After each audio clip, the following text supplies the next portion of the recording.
வளர்ந்ததுமே யாவரும் தீவாய் போகிறோம்.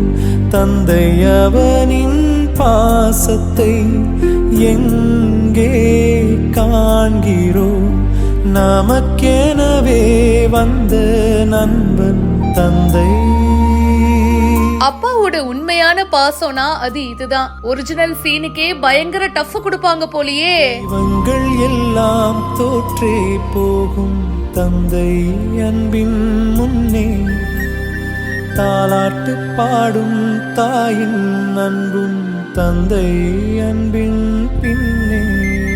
அப்பா மகனுடைய அன்ப பாசத்தை ரொம்ப அழகா நம்ம கண்ணு முன்னாடி கொண்டு வந்திருக்காங்க. இந்த வீடியோ இப்ப சோசியல் மீடியால வைரலா போயிட்டு இருக்கு. யாரடி நீ மோகினி படத்துல அந்த அப்பா பையனுடைய அந்த பாசம், அந்த காம்போ அவ்வளவு அழகா இருக்கும். ரகுவரன் சாரும் தனுஷ் அவர்களும் ரொம்ப சூப்பரா நடிச்சிருப்பாங்க. அண்ட் எஸ்பெஷலி அதுல ஒரு சீன் வரும். வேலைக்கு போயிட்டு சம்பாதிச்சு அந்த பணத்துல அப்பாக்காக ட்ரெஸ் வாங்கிட்டு வந்திருப்பாரு. ஆனா ரகுவரன் சார் அதை பெருசா கண்டுக்க மாட்டாரு. ஆனா அடுத்த நாள் பாத்தீங்கன்னா என் பையன் வாங்கி கொடுத்த ட்ரெஸ் அப்படின்னு சொல்லி மிடுக்கா போட்டுட்டு போவாரு.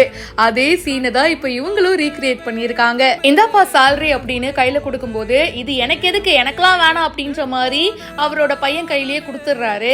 உங்களுக்காக ஆசையா ட்ரெஸ் வாங்கிட்டு வந்திருக்கேன் அப்படின்னு சொல்லி ட்ரெஸ்ஸை கொடுக்கும் போது சரி ஓகே ஓகே அங்க வை அப்படின்னு கண்டுக்காத மாதிரி போயிடுறாருங்க.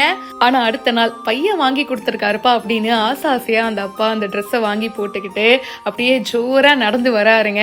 நம்ம எல்லாரோட அம்மா அப்பாவும் இப்படிதான் இல்ல. நம்ம ஏதாவது ஒண்ணு வாங்கி கொடுத்தா, நம்ம ஏதாவது அன்பு கொட்டுறோம் அப்படின்னா அவங்க அவ்வளவா காமிச்சுக்க மாட்டாங்க. ஆனா நம்ம இல்லாதப்போ என் பையன் வாங்கி கொடுத்தது, என் பொண்ணு வாங்கி கொடுத்ததுன்னு ஆசையா போட்டுப்பாங்க. ட்ரெண்டிங் தனுஷ் அப்படின்றவரு இந்த வீடியோவை ஷேர் பண்ணிருக்காரு. இதே மாதிரி மொமெண்ட் உங்களோட லைஃப்லயும் நடந்திருக்கா? கமெண்ட் பாக்ஸ்ல மறக்காம சொல்லுங்க. மேலும் பல செய்திகளுக்கு இப்பவே ஃபாலோ பண்ணுங்க.